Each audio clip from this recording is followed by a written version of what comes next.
Thanks for coming anyway, folks. So yeah, this is, I'm happy to see all your faces. So this is Ursula. Ursula Schloer. You obviously know her, many of you, but she's a powerhouse of a human, and I like to call her Holunder, which is elderflower, just in respect for my elders and for the wisdom that she brings. This could be an audience with Ursula alone this whole day and whole night. She has books worth of journeys and experience, keeper of knowledge, and yeah, anything that she brings forward is always good in my eyes. So yeah, I'll let you take it away from there. Okay. Can I help you put it on? Yes, please. Yeah. All right. So Gordon has made a little introduction. Why I have so much storage of maybe knowledge or wisdom whatsoever. I'm 81 years old, and I've always been super, super, super active my whole life. And I've lived in different places. And since, how long is that now? 12 years, I'm in Ireland.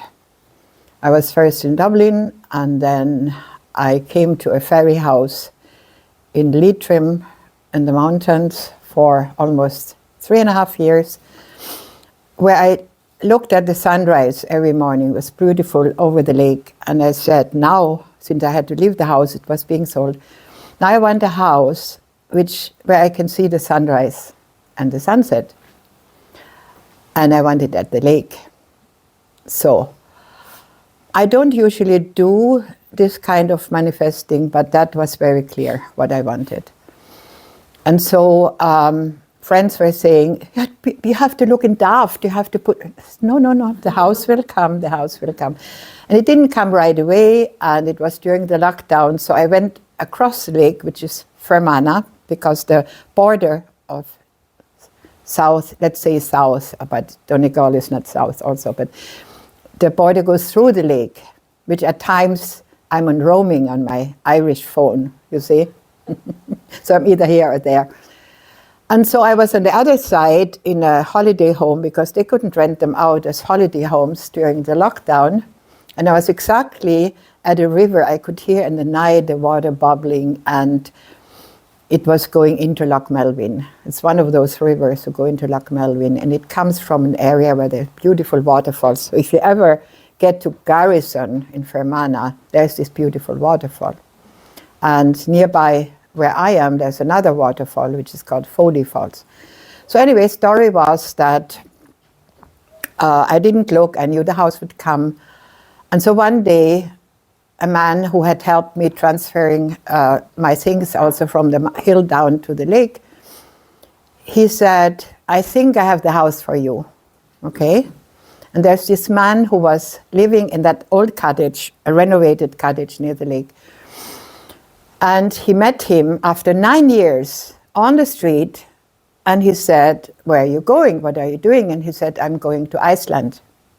How about the house where you live in? Yeah, the house would be free. And the story is that he had 2 cats, the man who lived in that house. But the cats came 9 years ago from the man who met him on the street. Yeah? He gave him 4 kittens. He gave 2 away, kept the 2. And these are now my cats. They're already 12.5 years old. And in the house up on the hill, I was not allowed to have pets or cats or a dog. So there were lots of mice, and my beautiful collection of textiles kind of had big holes and so. So it's, in this area, it's good to have cats. Yeah, and so finally I got the house. And it was interesting because we were down the road. I have no car. I have to say that I live without car. So I use public transport thanks to the generosity, I must say, of the Irish government. Some people get mad at them all the time, but they give us older people free travel pass, and that's fantastic. So since I'm super, super, super active, and those who know me will really Yeah. So I said, if I have a car, first of all, my pension would maybe not be enough. You have all the troubles with the payments for the cars. I had cars my whole life. And I have to train myself to be, a little bit calm and enjoy the place there at the lake. And so I find ways to get away from there. Either I call a cab or my neighbor, or I only have one neighbor. And so they bring me to the bus. And so I travel around Ireland and I also travel to different places. I lived 27 years in the Philippines, but was born in Germany. And I have 3 children. My eldest is old. He's 58. My second will be 53. And then I have a daughter who's 40. And usually I talk to them. But as you see, I live alone in Ireland. People would say, oh, you live on your own. I love it. And I talk to them almost every day. And I can do what I want, Nobody will say, but you cannot. No, like my daughter, who lives in the Philippines now again, she was born there. And we met, was it this year? This year we met in Italy. No? So she came to Italy with 2 of her colleagues. My granddaughter, who was in Germany that time, born in the Philippines, now in the US, she came. Her boyfriend from the US came. My son came. So we were quite a group. It was beautiful, except that I must have brought the Irish weather with me because it was cold and raining. And we hardly could see anything along the Amalfi Coast. So, But so we meet. We find ways to meet each other also in person. Yeah, so I have quite an adventurous life behind me and trying really to settle. But I'm going around sometimes every week, and then I have been traveling this year to a few other places. So it's not easy for me to stay put. So I'm training myself at the age of 81 to sit down. And one of my cats will be here on the shoulder and the other ones will sit here on the side. So they got used to me, but not to other people. They're a bit shy. Yeah, so it's good to have these little animals around, and they make sure I have no mice. Yeah. Now, maybe the reason why I don't really look 81 is my lifestyle and what I eat. So we started now with this because it's cold in the moment, but normally I would start with my wild herb fruit smoothie. So instead of doing a foraging walk, I have a bowl, and you collected them outside. I did it first thing in the morning. I got some of the wild herbs which are growing. Luckily in Ireland, you have the benefit of having greens all year round. Whereas in countries like Germany, in winter it's under snow. And in Spain, it has rained now, but in Spain everything can be totally dry. I have a hard time finding some greens when I'm visiting my son in Spain, in Andalusia. A bit is there, but it's just not like here, no? And so you find things around the house. So if you would go barefoot in the morning, which I recommend, we have this guy here. Gordon walks barefoot all the time, isn't it? I've seen you with shoes somewhere. Once or twice. Once, yeah. So it goes barefoot. Now, if you walk barefoot, you do what we call grounding, no? And you connect to the earth, and you give a message. Your vibration, your energy gives a message to the land, and the land would know, and the herbs would know what to grow as your medicine, if the land around you is not meddled with. Yeah. So I've been trying to grow a garden, and I was quite successful. I had a 2.5 meter high kale, which wanted to become a tree. It was branching out already. It was incredible, because I made a Triskel style twistle style beds, 3 round ones, no? And I think the energy was, this creates some kind of a vortex, no? Up and down. So it grew like crazy. But then the competition on the land is the buttercup. You know the buttercup, it crawls and it takes over everything. My weakness is, in the moment, my legs are not very strong. And either it's my mindset, because I talk about it in my legs. We shouldn't even say that, you know.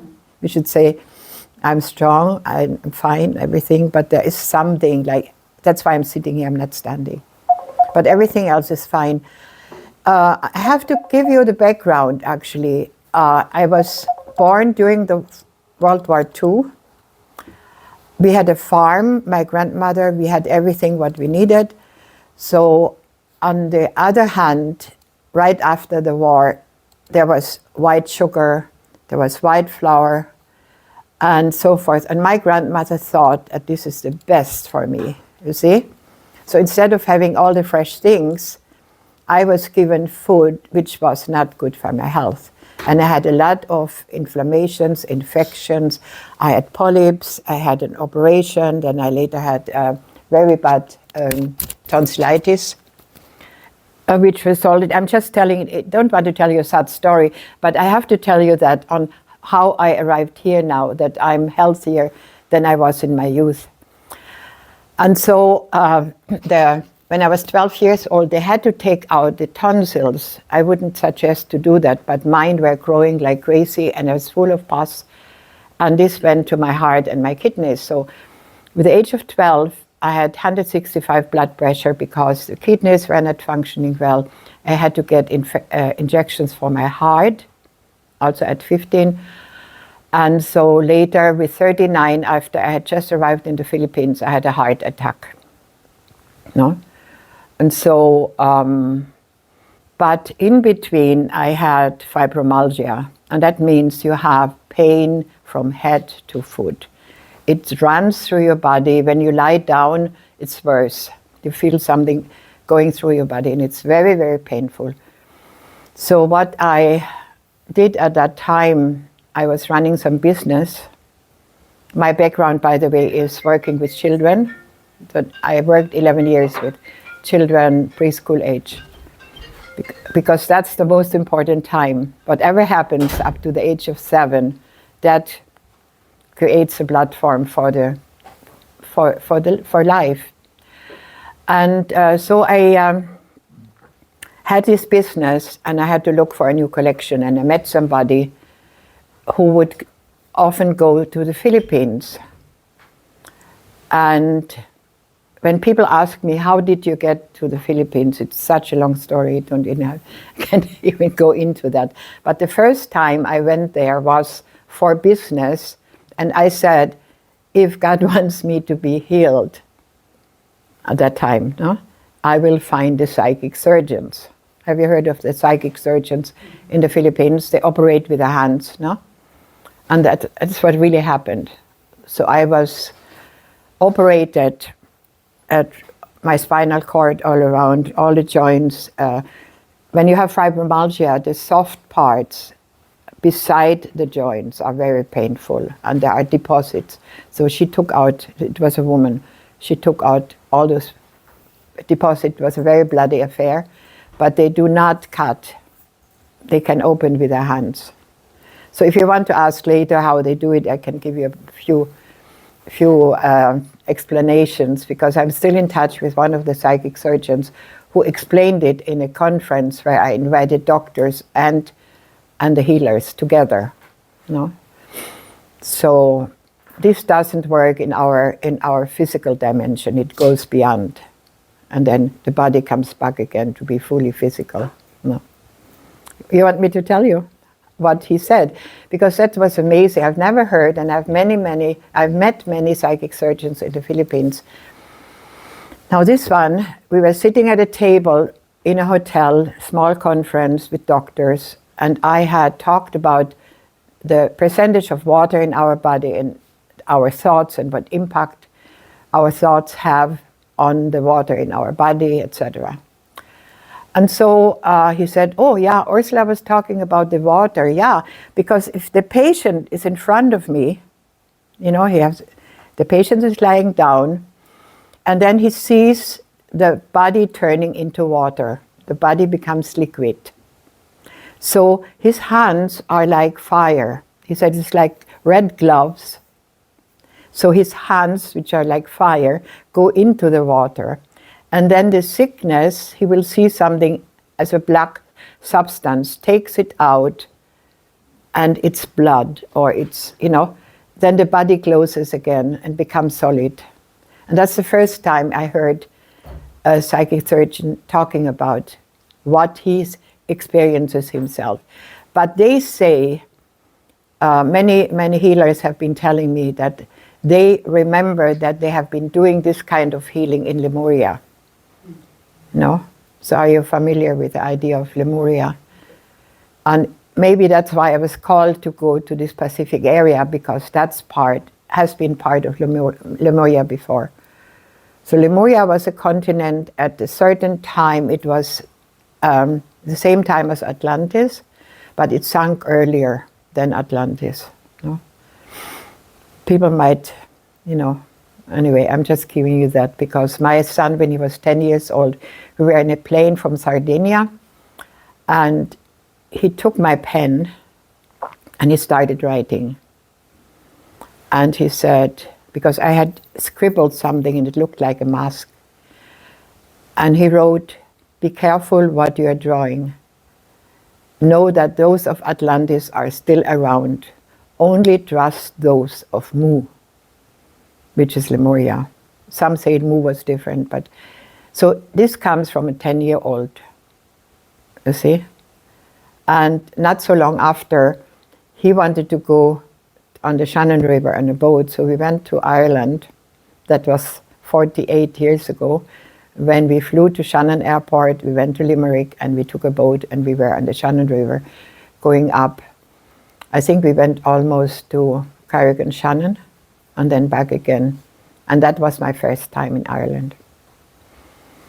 So, a lot of things happening. And it's not that I'm generally very happy. I love fun, I love laughing. We had a lot of fun last night here. And I would even say, maybe I'm not that brave to do that, but I said I want to come up with a comedy show. Because we should not take life so serious. But there were times in my life, I went through 2 marriages, it was very difficult. There was sadism, there was violence. And I was in a dark space at a certain time. No, it was not always sunshine and laughter. But then I brought myself out of it. And it's only us. It's only us. We can do that. Nobody else can do that for us. To face whatever darkness is inside, and we can work on that. And that's why I would like to do this little session with you later. And I was thinking first of a shamanic journey, but I think it's nice to do this. It's a tool I was given by an Inca, and it's a Munai meditation. Munai is one of the words for love. There are many words in other languages for love. We only have one, no? But there are many forms of love.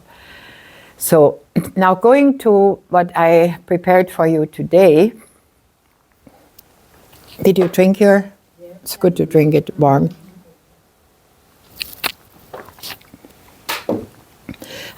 I tell you about my day. So when I wake up, and it's usually very, very early,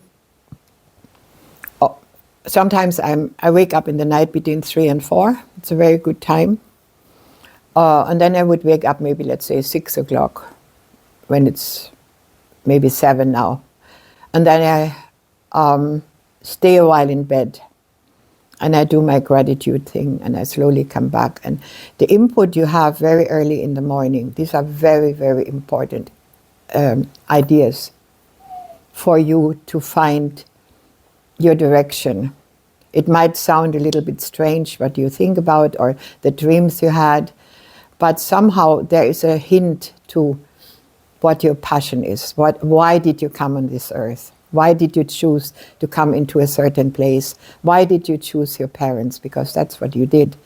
So you have the full responsibility here in this life, and to find the reason why you're here. So, and then I might go out and walk a bit barefoot, or my first thing I take is water with a bit lemon, warm water with a bit lemon, not much. And this will make your body alkaline, even you think it's sour, and you put a little bit of raw honey. But don't take a metal spoon to get the honey. Use a wooden spoon or even a plastic spoon, but not metal, because that destroys the energy of the honey. Yeah? So you drink this first, and then what I do next is, not always, but mostly I make a fresh celery juice.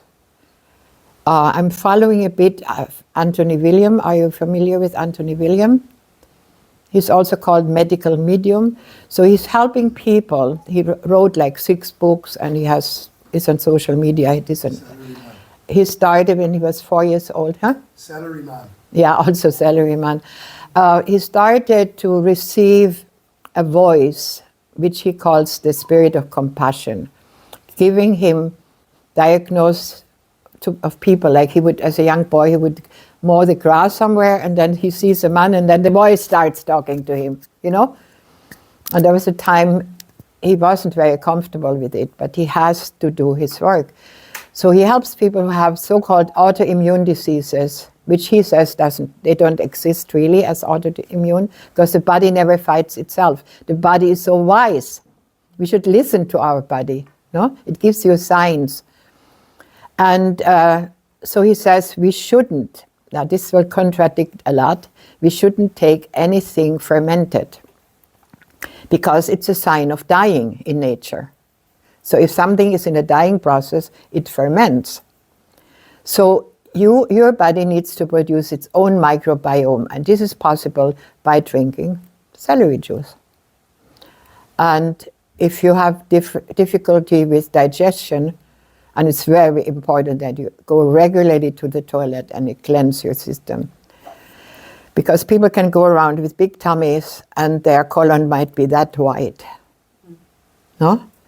And if you take supplements or vitamins, etc., it's of no use until you have really cleansed your digestive system. And one of the, I would say, enemies in terms of nutrition would be, for me at least, very, very strongly, because my body reacts.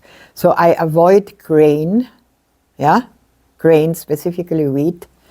I avoid dairy and sugar, of course. Sugar is number one.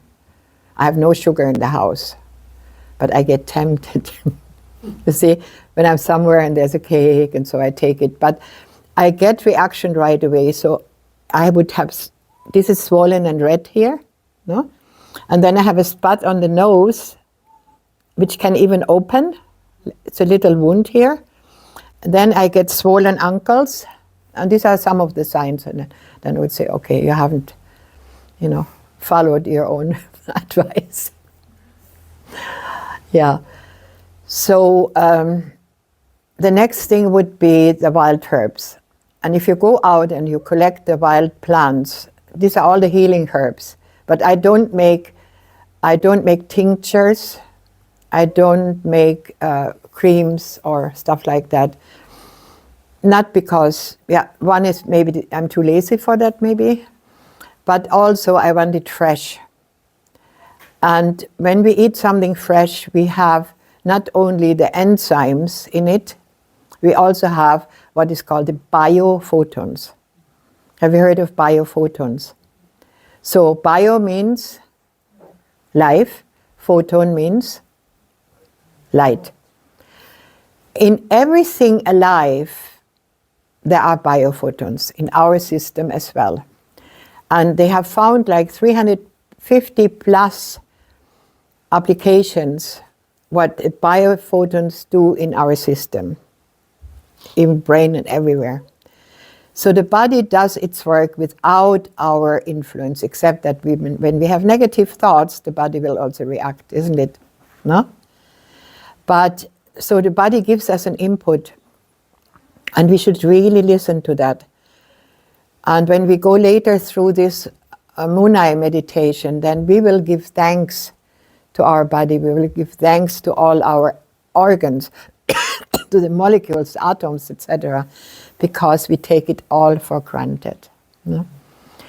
And so biophotons, we will kill them, and we'll kill the enzymes if we heat something above 45 degrees. No? That's why I'm using a dehydrator.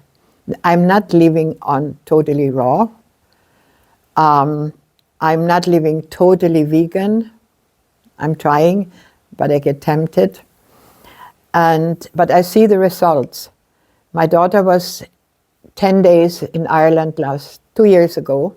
And of course, we stayed in a hotel in Dublin, and we ate. I mean, I have not eaten meat since 38 years, but aside from that, I ate desserts and stuff like that. My eyes were so dry later, burning, and everything here was swollen that she insisted that I have to see a doctor. And so, okay, we went to a doctor. So he looked at me. We had very thick eyeglasses. No, I'm 81, I'm not using any glasses. And it's because of those screens. So he was looking at me, and he said, I think I have to give you antibiotics. Now you have, what is antibiotic? No? The word says it. It's actually anti-life. And it kills, if it kills bacteria, it kills all of them. Yeah, so I didn't, of course, get it. But when I went on my usual regime of intake, my food intake, in 3-4 days, it was all normal again, you know. So, and this thing with the eyes, when I was early 50, or not even 50, the doctor would say, you have to have eyeglasses. Why don't you have eyeglasses? I said, I don't need any. Yeah, but your age, it's naturally also deteriorating, you know. And I lived for a while when I was also in Manila. I lived in Cebu in the Philippines, which is in the middle, the second biggest city, but more in the countryside. And I started already this green stuff, you know, the green drinks there. But I was moving around in Manila for a while, and I had no access to the greens. And that's the time when I noticed that I couldn't see very clearly. And then after a few days drinking again my green stuff, the eyes were totally normal again. You know, it's just amazing. So then I go out and I get the wild herbs. And it's the best time to collect them is between, let's say, before, when the sun comes out, and then maybe up to 9 or 10 o'clock. Because what's happening afterwards, that all the energy of the plant goes into the roots. No? So it's good to collect them early and then have it as fresh as possible. And I will do a little demonstration in a while how I do that wild herb stuff. And we have a bowl. Could you get the bowl with the wild herbs? So Ceci was, I left a few samples outside, and she collected them. So you can look through. Be careful, there are nettles. They're very, very important. Like I cook more Asian style, sometimes Indian, sometimes Chinese, sometimes even Moroccan. I'm not the typical German with sausage, etc., and a lot of meat. So nettle is a very big part, but it's going towards end now. So when the first frost comes, they will die, and they come back again mid and March. And so what I do with it, I make spinach, I make, but use them also in the smoothie. And if you want to have a tea, you don't really need to buy, first of all, tea bags. You know that this is plastic stuff, and nylon, and when you pour hot water over it, it's very damaging for your system. And people are used to tea bags. It's like dust only inside, I mean, from the plants, no? But take those, like nettles, and then pour warm or hot water, not exactly boiling water over it. Let it stand for a while and drink it. You don't need to use the dried ones, but I recently got a lot. I have a group of friends. We have a perma-blitz group, and we help each other in the garden. So the 8 of them came, and they collected a lot of my nettles, and I put them in the dehydrator for the winter time. This is very diuretic, yeah? So when people are big, sometimes it's not so much fat, but it's more accumulation of water, no? So nettles do the job, and much more, much more. Now, when I do foraging tours with people, I don't really tell them all the benefits of each individual plant. The good thing is you can Google it all, you know? So I said, just look them up. And so maybe you want to pass this. This is what we call veg. They come out in spring, and they also come out now, because it's like a second spring in autumn. Veg. Yeah. VETCH. Yeah, yeah. It has little pink purple flowers, and it climbs up. So that's edible. And then we have the nettles. I didn't see, you must have on the land here the plantain leaves. You know the plantain? I didn't see any. Plantain, yes. Yeah. We have some out there. You have some? Oh, that would be good, yeah. Because plantain, first of all, it's good for the bronchial problems. And also when you have a wound, like you have a cut and you're outside. So you use the plantain, you might chew it or you know, get the juice of it. Not exactly the juice, but so that it's wet. And then you put it on the wound. It heals immediately, and then you can cover it with another plantain. It's amazing. We did it in childhood, but I'm not Huh? sure it's the same. Plantago. Plantago, yeah. So there's wide leaf plantain, and there is narrow leaf plantain. It's also called, what's the other name? Oh, I didn't know that. Ribworth, because it looks like it has ribs. Oh, reborn. Yeah, ribworth. So this one, everybody knows the clover. Yeah, any kind of clover, and you find them year round. This is specifically good for the heart and for many other things. So clover leaves and white clover, red clover, little yellow ones, they come not early spring. And yeah, these are the things I put in. What do we have? In the polytunnel, there was a bit of, normally they are, But that's the vegetables. as it was the veg here. It's kale and there is the tea. What else do we have? There is kale, Yeah, well, the chili, kale, you can use kale, or plantain and dandelion. if you live near the sea on the west side, And you had a little bit of yeah. Before you go home, I'm sure that Michael allows us to get jiaogolan, Jiaogolan,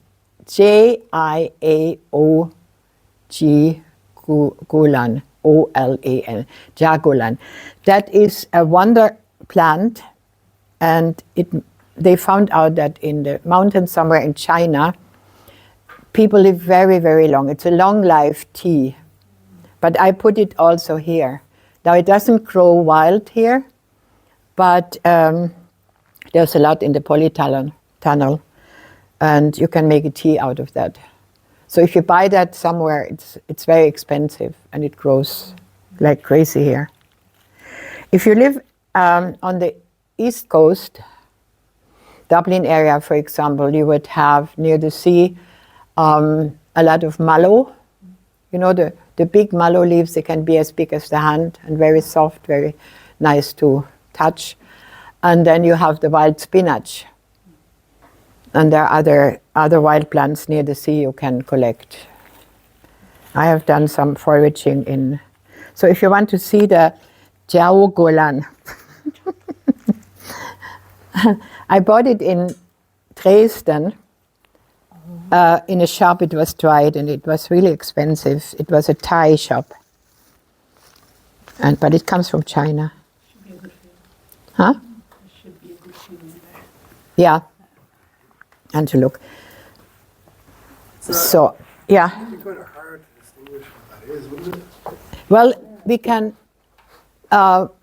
can maybe go to the tunnel somewhere later when we have a break in between, and I can show it to you.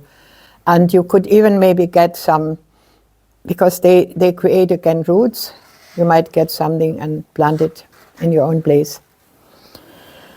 So when you have those fresh things, it gives you tremendous energy. That's where energy comes from. And people say, many people went from vegan and vegetarian back to meat eating. But the strongest animals in the world are the ones eating greens. Yeah? So you have the giraffe, you have the elephant, you have the buffaloes. You don't see them eating meat. And the energy comes from the sun into the plants, and then you eat it. So I had even as a child, I wasn't very fond of meat. And in the farm where I lived, they would kill the pig or they would kill the chicken. They run around headless. As a child, it was horrible for me. So, yeah, that's everyone's choice, of course. So what I prepared for you is the green smoothies. So what I do is then I fill the blender, and I'm showing it to you. I fill the blender with the greens. Could you do this for me now? Michael is putting the red plantain. Yeah. Okay. So maybe you can come and be around the table here. So I have the blender here, and we fill the blender with the herbs.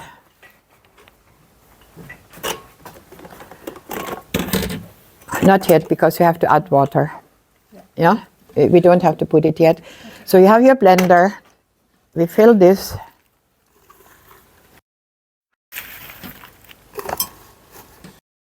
What you also can use is strawberry leaves, any berry leaves, even birch tree leaves in spring, beech tree leaves, lime leaves, and all the fruit tree leaves, also berry, fruit tree leaves. You can use that all. And then I add water, like 3/4 maybe, yeah? And let it run through.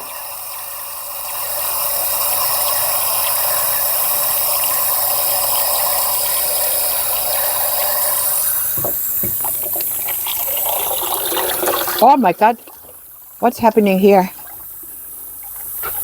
Is it the right blender? Because we have two. No, this is the right one. Look, the water gets out. It's not well closed. Yeah. Can you put the water in? Like a bit more than half. More than half, yeah. Then you have to have a good sieve. And then do we have another pot? It's just the same. Huh? It's just the same. Put it? What? Want another jug? Yeah, I can use this, yeah. Can probably bring stuff. Yeah. Okay. This was from the tea, doesn't matter. We sieved the tea. Yeah. So then once we run it through, usually put some ginger in it. We have enough ginger now in our, yeah. Huh? Is it? Yeah. Then here. Huh? Yeah.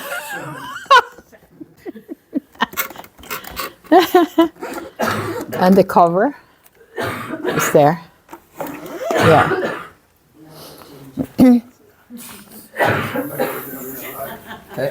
Okay. Is it? We have to plug it in yet. I just wanted to show it to you. No? So all you have to have is a big fine sieve, the blender, then maybe a bowl or what where you pour it in. Then you will put the fruits. And you have to plug it in. Yeah, and you have to plug it in.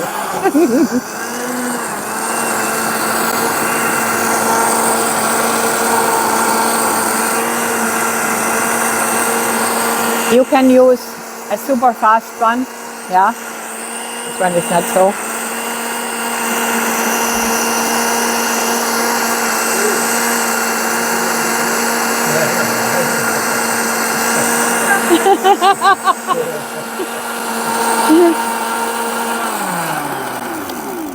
I don't have spirulina here. You can also add spirulina. Makes it really dark green. Oh, it's not really that good, I would say. Was it better a while ago? Can you pour it through? I sieve off the pulp. Oh yeah. Oh, okay, back again. Thank you. Plantain. Pass it through. So he added some plantain and dandelion. Very important. See, in our food intake, we don't have enough bitter. Bitter is very important for the liver. Yeah. And you get the bitter from the dandelion. Okay. Want to go again? Yeah. Huh? Yeah, yeah.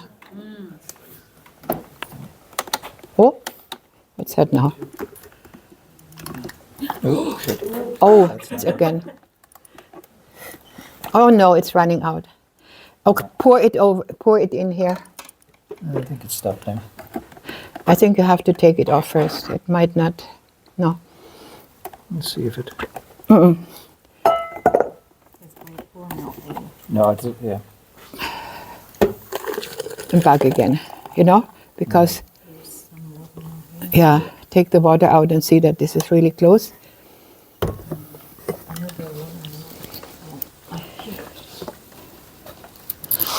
So if in case you don't have that, you can buy other fresh herbs. You can do it with parsley, or I don't know if you're a friend of coriander. Coriander is very important. No, some people hate it. Yeah, is somebody here who hates coriander? No? Sorry for those people. Huh? I feel sorry for those people. Yeah, and they think it's like soap. See, yeah, my son-in-law hates it very much. But my son-in-law cannot even, he doesn't cannot stand the look of anything green, so. Huh? Your son? Yeah, I took care of my grandson, my daughter's little boy. That's why I came to Ireland first.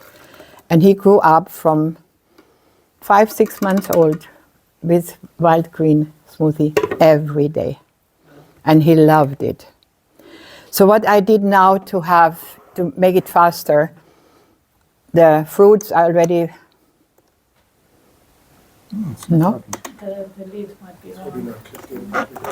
Huh? The base of it probably has to sit into the machine. Yeah.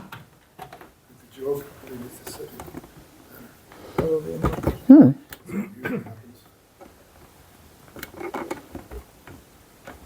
But anyway, we'll see if it doesn't work now, whatever happened. No idea. It's a good thing I was not the one. Here's the owner. No. Is there another mixer over there? Huh? Is there another blender? Anyway, in the meantime, I let you try the greens smoothie because I made one ahead. Huh? Would you want to get glasses? Do you want to try it on this one? It's been used recently. Huh? Yeah, but it's different. Try that one. Try that one. Those two, isn't it? Maybe it got wet inside. Let's try that there for a second. So, I invite you to get the smoothie. So I put a lot of fruits in it. Yeah. So the way I do it, I sieve it off. I keep the pulp, Okay, yeah. and make it into wild herb pesto. Oh, okay, lovely. Yeah. So you just But of course, you drain can leave it. If you have a very good blender, you can mix it all together. Yeah, But yeah. there are things which are, yeah. Anyway, so, yeah, Oh, yeah. You can put it in the glasses. Hello. Good. I'm sorry I missed you. Of course, we were late. Yeah. Oh, we're here now. Okay. How are you doing? Good. Good. Yeah. Look good. So this one for this one. That's right on four. And it doesn't taste the way it looks. For some people, it looks okay.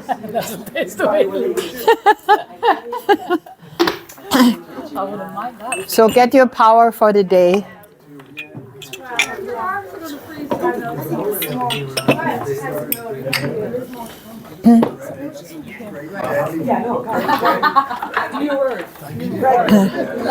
You want to put it over there?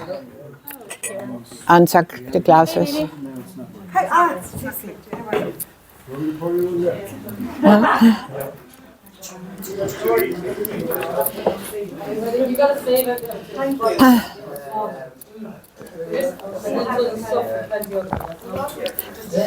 Michael is coming with another blender. So it's very fresh, isn't it?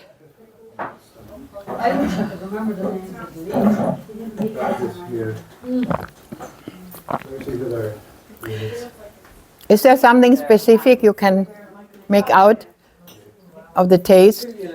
I put pineapple, mango, some persimmon, banana, a bit of avocado. So. That's what I said. You can tell them what it tastes like. If you like it sweeter, you can put a few dates in it. Yeah, or a bit honey.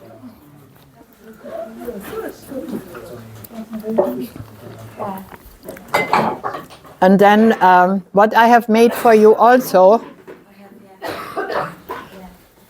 I would invite you to have first raw food. Yeah? Because if you take cooked food, you don't have the energy. You know? So if you have first raw food, like when you eat a meal, have the salad first, have the fruits first, have the smoothie first, and then you can eat your cooked food. But if you eat first the cooked food, specifically if it has grain, and then the raw food on top, this will ferment, because the cooked food does not really get easily digested. Yeah? And grain has inhibitors stopping enzyme production. Yeah?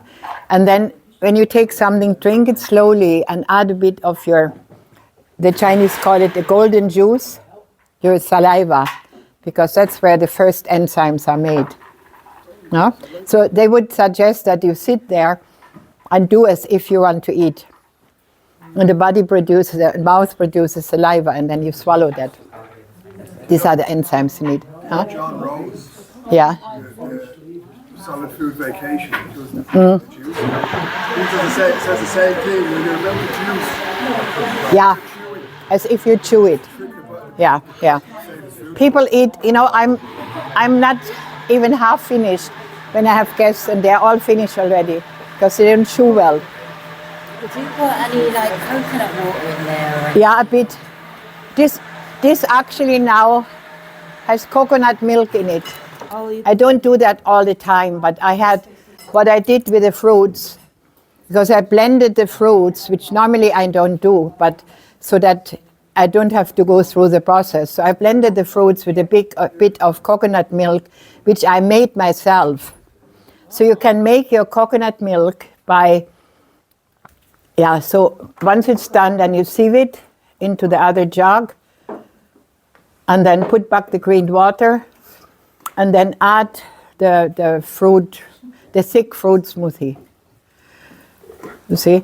So I have a YouTube channel under my name, Ursula Schloer, and you can see there I have a podcast only on coconut, where I talk around 50 minutes, only about the secrets and the benefits of coconut. When I was in the Philippines, I had my own coconut trees. And so we were feeding children with a pulp of the coconut, because I made milk out of it. You see, the oil, you might not know how it goes, but you have the ripe coconut. The unripe, you drink the water. Nobody there drinks the water of the ripe coconut. But then you take the flesh of the coconut, and then you put it, what they do there, they grind it. They have the manual thing also, no? But yeah, well, not a grater. They have a little chair, and then they have that made in a machine shop, like zigzag, and they do like that with the coconut, you know? And then they press it, and what comes out is the thick milk. So I had a masticating juicer in the Philippines from Korea, where you could put in the roughly grated coconut already, and then the thick milk will come out. That doesn't work here because it's too cold. You will notice that when you buy coconut oil, it's always solid. It becomes liquid when it has around 25, 60 degrees. It starts becoming liquid. If you live in a tropical country, it's always liquid, you see? And the best part is the oil of the first milk, of the milk. No? So I made this coconut milk, and I made it also even into cheese, like Boursin and stuff like that. And I had a lot of the fiber. And then I was feeding the squatter children around in the area. Use only, is that already mixed with a fruit? Yeah, good. And so I used to feed children in squatter areas, but it was cooked food. Then later I said, now I'm talking about raw food, why not giving them this? So I mixed the fine coconut pulp with wild honey. Somebody delivered wild honey from the mountains, and fruits which are not expensive, like papaya grows everywhere there, banana grow everywhere there.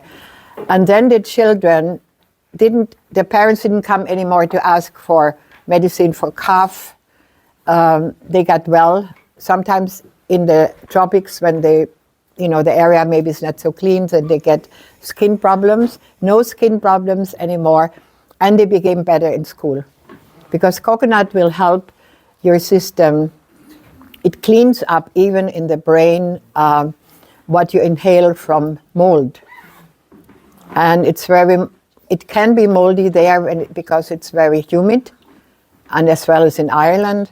So if mold through inhaling goes into the brain, you can have reactions like schizophrenia, like coming, typical for schizophrenia, because it gets stuck up in your brain. And through coconut, it's taken out. So it's antibacterial, antiviral, and antifungal as well, And it has a very high energy. It has, when measured in a spectrometer, I met a young woman in the Philippines who was,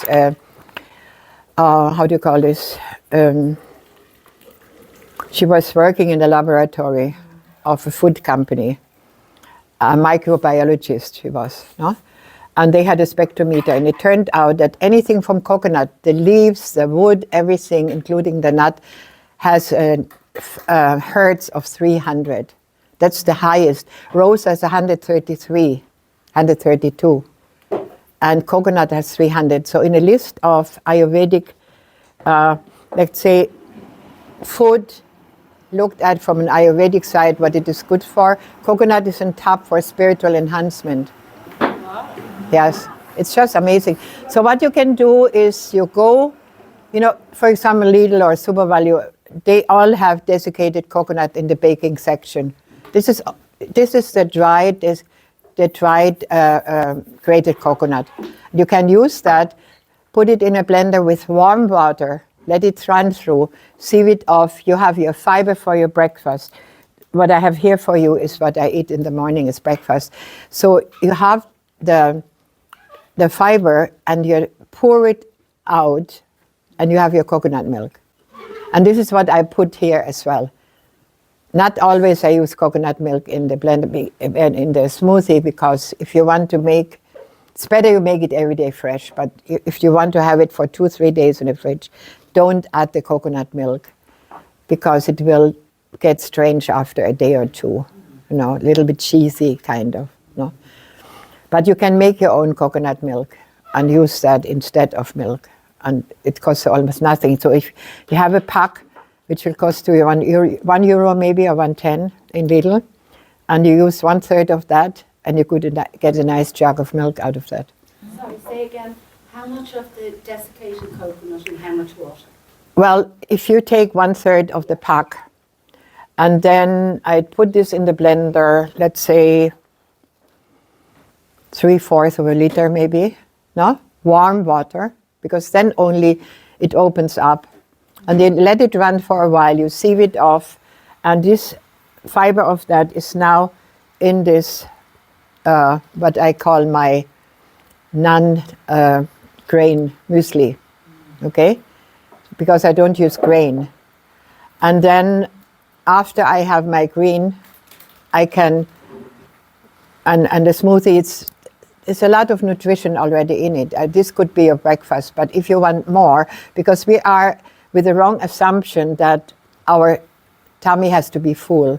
I always ask people, when you eat, or the question is, why do you eat? There are people that don't even have to eat, but that's another story. So you eat to be full, or do you eat to have energy? You see? So if you eat stuff that cannot be digested, like grain, when people were nomadic, they did not eat grain, because grain was developed when the big shots built temples and palaces and walls and kept the people inside. So they were not nomads anymore, and they would gather the fruits and they would gather the greens. So they were inside, and they had to be fed with the grain. But you become very sluggish and tired when you eat grain because it cannot be digested. So what the body does in its wisdom, sends up uric acid to get rid of it. That's why people are so acidic. That's the grain. And that causes cancer. Yes. Yeah. And then you have, you develop a lot of phlegm also from dairy stuff. No? So I was diagnosed, now this was a very advanced thing when I was in the Philippines. It's a Chinese-Russian development of an instrument where they find out what is in your system, what's wrong in your system. And I had casein. Have you heard of casein? No? Casein is used by artists to seal their paintings, and it becomes a glass-like substance. Now, casein for the artist is made with spoiled milk, no? And egg white, and that becomes hard. So your digestive system has on the walls receptors, little receptors everywhere, so that the nutrients can be taken, then from there it goes into the blood system. No? Now, those walls of the digestive system are covered with casein, and it becomes hard. So no matter what you eat, you don't have the benefit. The body has no benefit from that because it goes out right away. Sometimes there might be a very narrow passage and the rest is all filled with old stuff.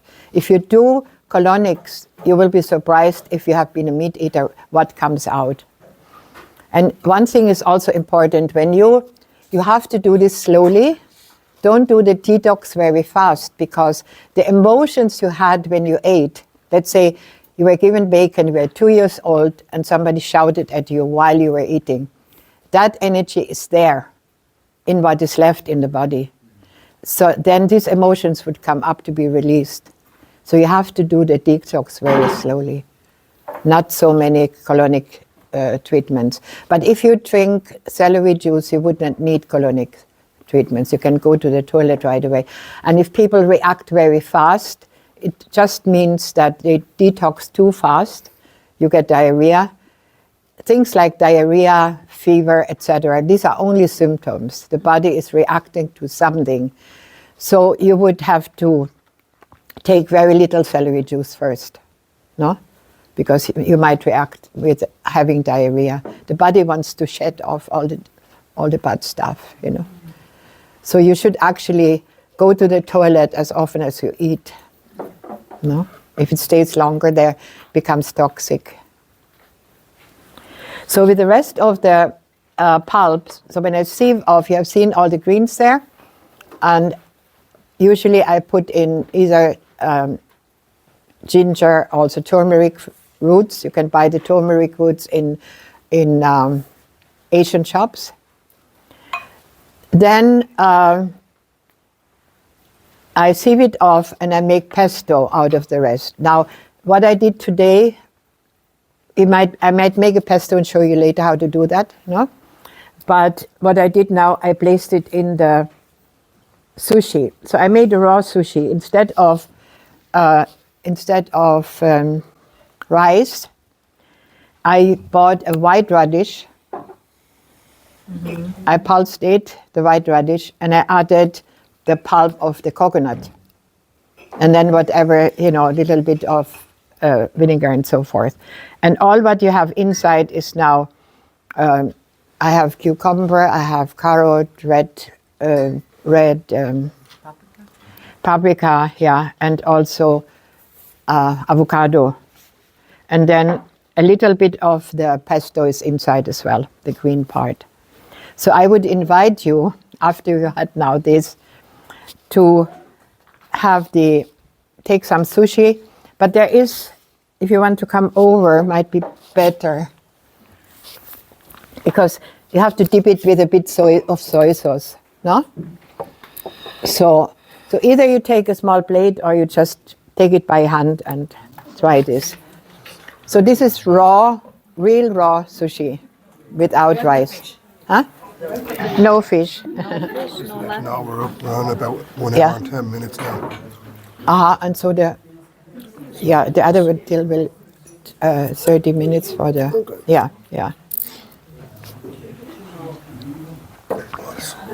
Huh? Beautiful. Yeah. Thank you.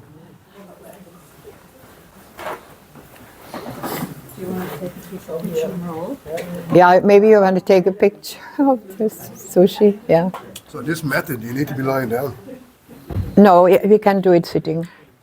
Mm-hmm. Yeah. Oh.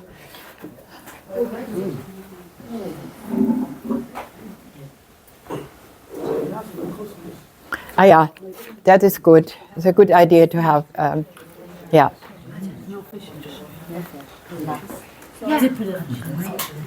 So you can have later, because what we do now, when we do the journey inside, we shouldn't be so full, no? And one piece of sushi just to try, and you can have later. And huh? Have the food. What? We do the journey, then have the food and have our breakfast. Yes, yeah.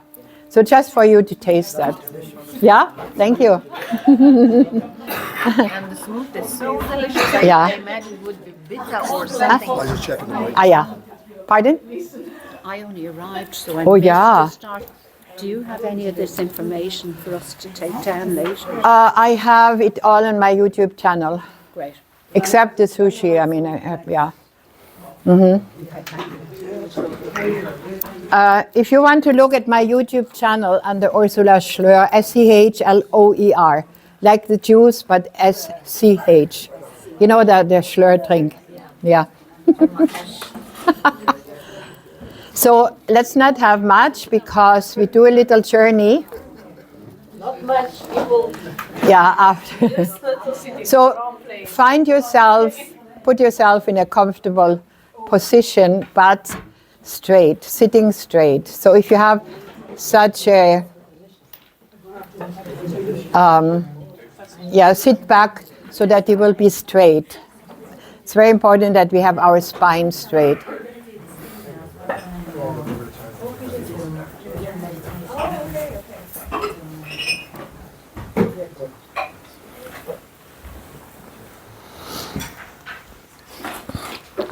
I'm combining this with something I did before. I was actually doing a lot of healing when I was in the Philippines, and I was very reluctant to do that, but I was asked by healers to go ahead and do my work. And the same happened in Ireland. I was in Dunchambo one time in a body, mind, spirit little conference, and there was a healer, an Irish healer, and he passed by and he said, "Do your work." I said, what are you talking about? He said, later, he said, "You know what I'm talking about. You have to start. You really have to do it." You know, I was hesitant to come out in Ireland with the work I was doing in the Philippines. I was hesitant there as well, but it worked. And I learned a lot from the experiences of the people I worked with, because they have inner revelations and inner experiences. So don't necessarily expect too much from that now, but we're starting a little journey into our own self.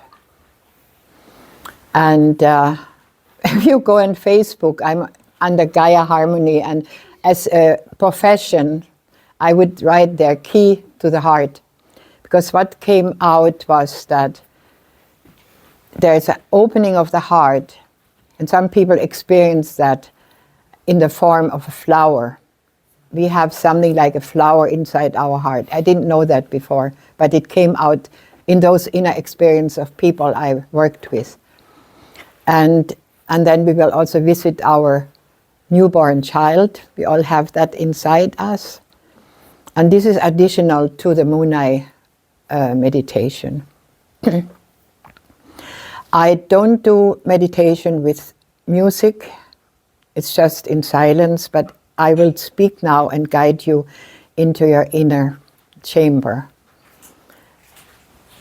So just sit straight. It's important that our spine is now aligned with what we receive from above and what we also receive from inside the earth. And we start by breathing. And what is very important is, Stephen, can we start? Yeah. What is very important is that we breathe with our tummy. Yeah? Normally we breathe here. Normally means when we become adults, we breathe here. Children breathe naturally with their tummy. And then when fear comes in, we have this short breathing. Yeah? So when we breathe in, our tummy will expand. And when we breathe out, it withdraws. It's like blowing up a balloon with air and then let the air out. So just do this deep breathing. Inhale through the nose. Wait for a moment and exhale. Let go of all the tension.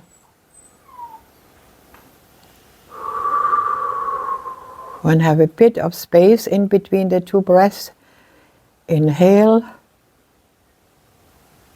Stop for a moment and exhale.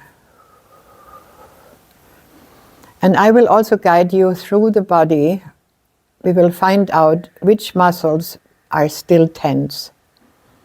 So I'll ask you to concentrate now on your toes. You wiggle your toes, you feel your soles, and you feel your whole foot and move it a bit and then let go. And then from the foot we go to the ankles and the lower legs, and you feel all the muscles there. And relax them. Keep on breathing. Feel your knees, your kneecap. Feel your thighs up to the hips and relax the whole area there. Sometimes we don't realize where we have tension in our system. Feel the lower body.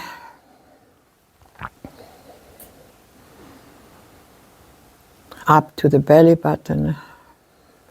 front and back, your butt. Feel the muscles there and let go. Feel the stomach area, your digestive system. Feel your chest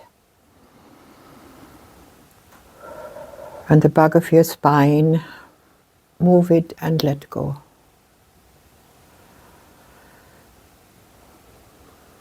Feel your shoulders and down to the elbows and relax the muscles there. From the elbows to the wrists, relax. Feel your hand, the fingers, wiggle them, move them, and relax. Go back through the arms into your throat. Feel your throat, your chin, your cheeks, your eyelids, the forehead, and the skin under your hair, and feel everything relax and at ease. Now I would like you to imagine that you're standing in a pillar of white light. The pillar is wider than you are. You're just standing in that pillar. You might imagine it or whatever. Just feel that you're now being flooded with that light. And you're connected to above and to below.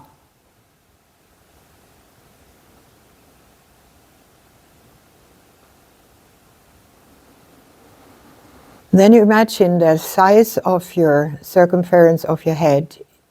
You create another tube. And that goes far up, as far as you can imagine. And you see or imagine a golden spiral coming down from above. And it slowly goes through that tube into your head. And you feel the energy center there on top of your head, moving and turning and removing all blockages.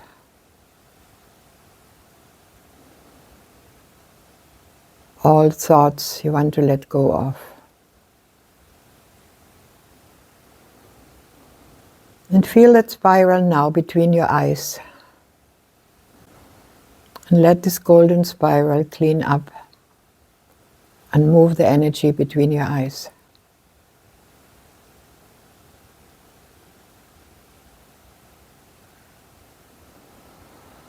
Go to your throat and feel the blockage there. Very often we have a blockage in the throat because we don't speak out. We might not say the truth, or we might hold back. Just let it turn around in your throat.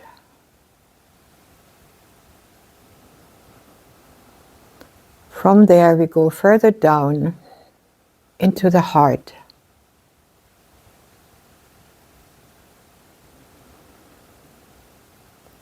And in your heart you imagine a blossom, a flower, unfolding its petals. Observe that flower. See how vibrant it is.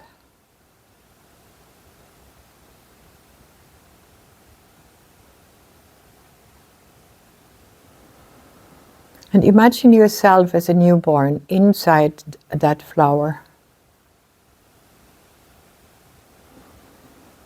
And you are full of trust, innocence.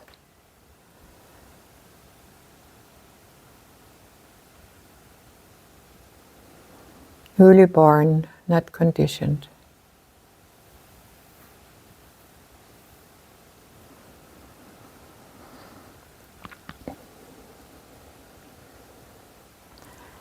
Behind that blossom You imagine a door.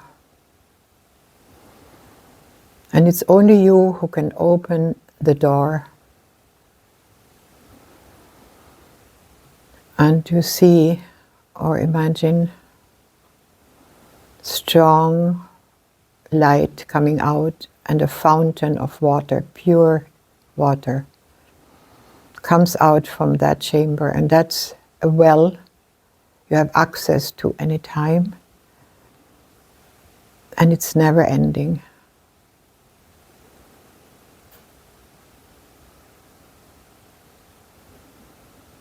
And bring now this pure white light and water to all the cells in your body. Your cells are being ignited. They're little powerhouses. And you send it there and you thank for that gift you have, the gift of your body, the gift of the miraculous system we have. The temple of our spirit, and bring it to all the atoms, molecules, our DNA.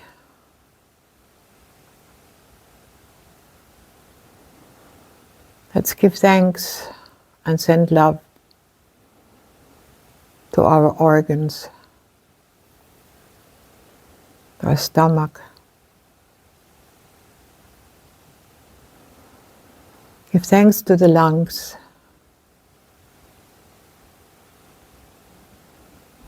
Fill the lungs with this light and the fountain water.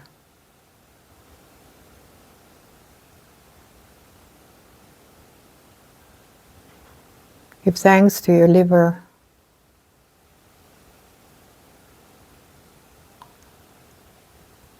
It does a lot of work by itself. Give thanks to your kidneys. Fill them with love and gratitude.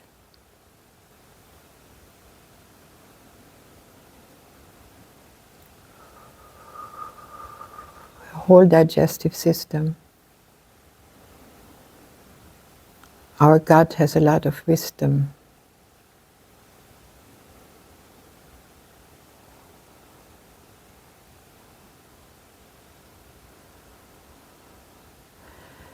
Your muscles in the whole body, thank the muscles, the fascia. And when you feel that your whole body is filled with this cleansing spring water and white light, you feel the love and gratitude for your body system, and you send it out through the pores of your body, outside of your body. And now you send this to all the stones in the mineral world.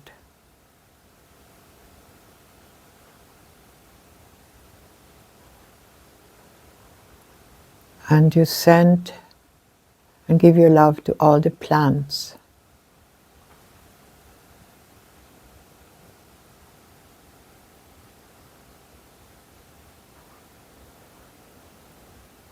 And all the living things, including the animals.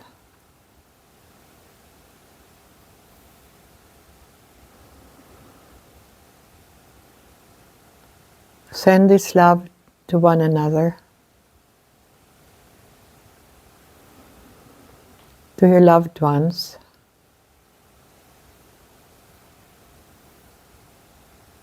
to the whole town. Feel yourself expanding further. Let's send this love to the whole island of Ireland.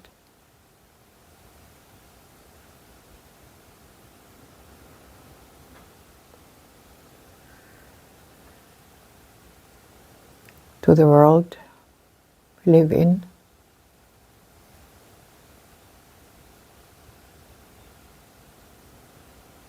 There are no borders, there are no differences.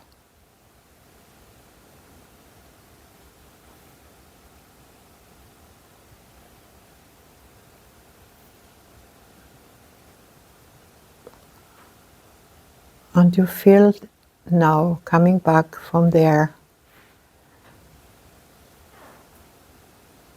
into the space where we are in, back into our heart.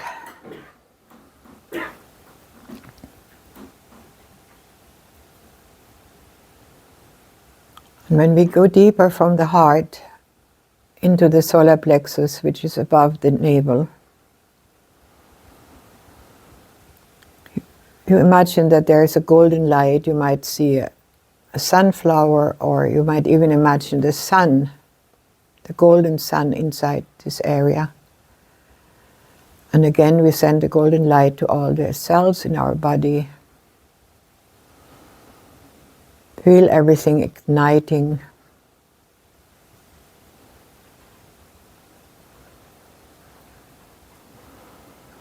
And allow this golden light to go now further down to the end of our spine, through our legs, and we send it into the earth.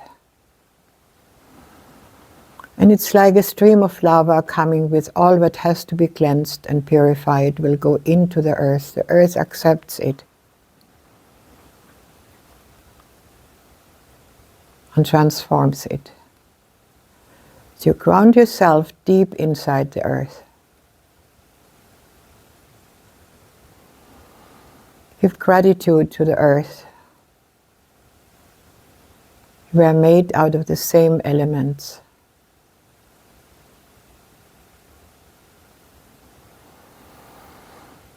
And now feel this energy moving back, purified, energized, into the end of your spine again, through your legs. And move it upwards,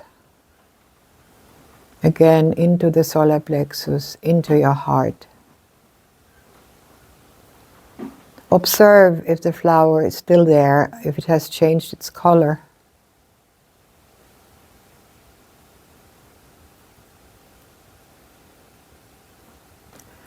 And feel now connected to this cosmic energy from above and the one coming from the earth. It's moving up and down your spine.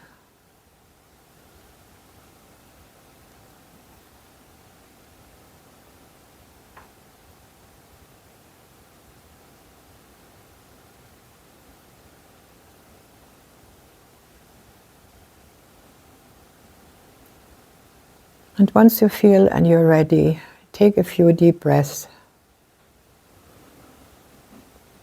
and come back again here into this room with all these beautiful people around.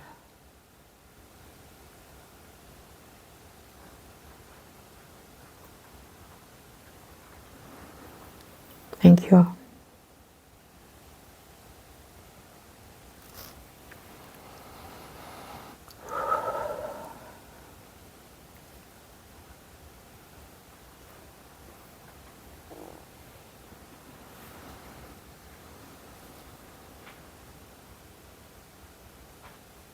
Thank you, Ursula.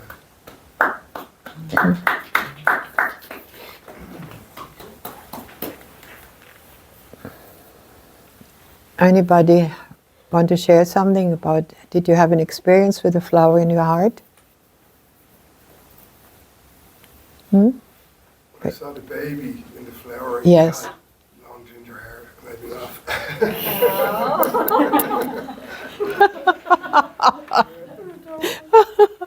What was the feeling you had when you saw the baby? Straight onto water, actually. And I did some energy work with a woman recently, and she Yeah. said that my energy is elemental and water is really important for Yeah. me to cleanse my energy. Yeah. And yeah, just when I opened the door, it was just like Mhm. pushing over it, and feet were tingling, so Yeah. that's good.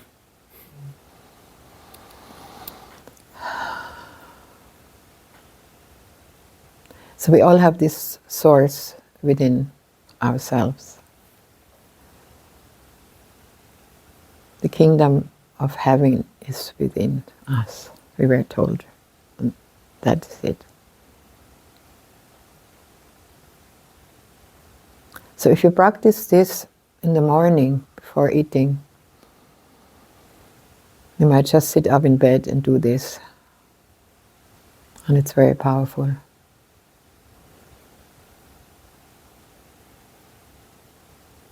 Anybody else wants to share something?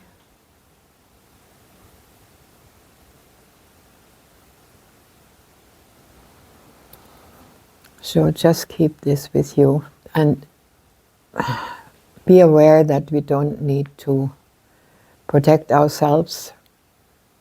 If we expand our heart as large as we can imagine, nothing can really harm us. What can harm us is fear. And multiplied fear becomes anger. And multiplied anger becomes violence. So if you work from within your heart, you're always protected.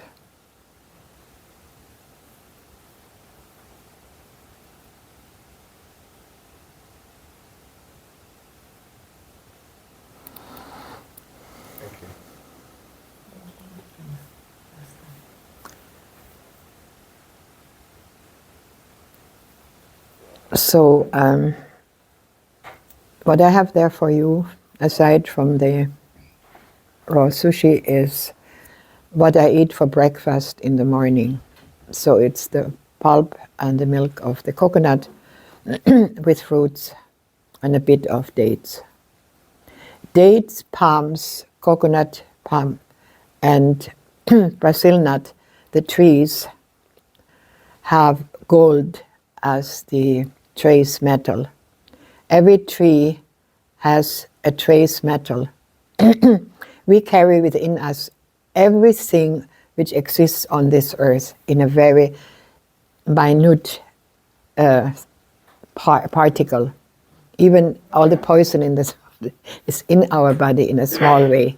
That's why when you, for example, if you take homeopathic medicine, it's a part that my mother had neurodermitis, because she always had her cake and coffee anyway, you know. And so the homeopath gave her arsenic, D2000. I don't know if you're familiar. So you only take that 2 little globuli twice a year. That's how powerful it is. There's no more physical substance of it. It's only the frequency, the information. No? And what do? We load our body with a lot of, bombard it actually with bomb medicine. You know? All we need to bring everything again into harmony and balance. So if you do this regular meditation and you have your gift from nature, and one thing I have to tell you, because in my experience that was, there was a festival held, remember the Healing Festival? And the day when I was about to do my foraging, I had 2 blood lines here, like red. And there was a Mongolian shaman, a lady who lives in Berlin. And I showed her my hands. And she said, "You do not touch herbs today." I said, "What? I'm there to give foraging. I'm there to make the green smoothies. It's very impossible." She said, "No, because you have taken without asking permission." It's a big thing, actually, no? So every plant has its own being connected to it. We might call the fairies or diva or the tribe I used to work with in the Philippines, they call it diwata, comes from diva, no? So you ask permission and you give a little gift sometimes if you take something from nature. So what happened, I went there and her 9-year-old son would observe me. "Did you touch any herbs?" "No." "Good." Then he went away again. Because he knows what his mom says. You better follow. And then there was this young man, almost 2 meters high,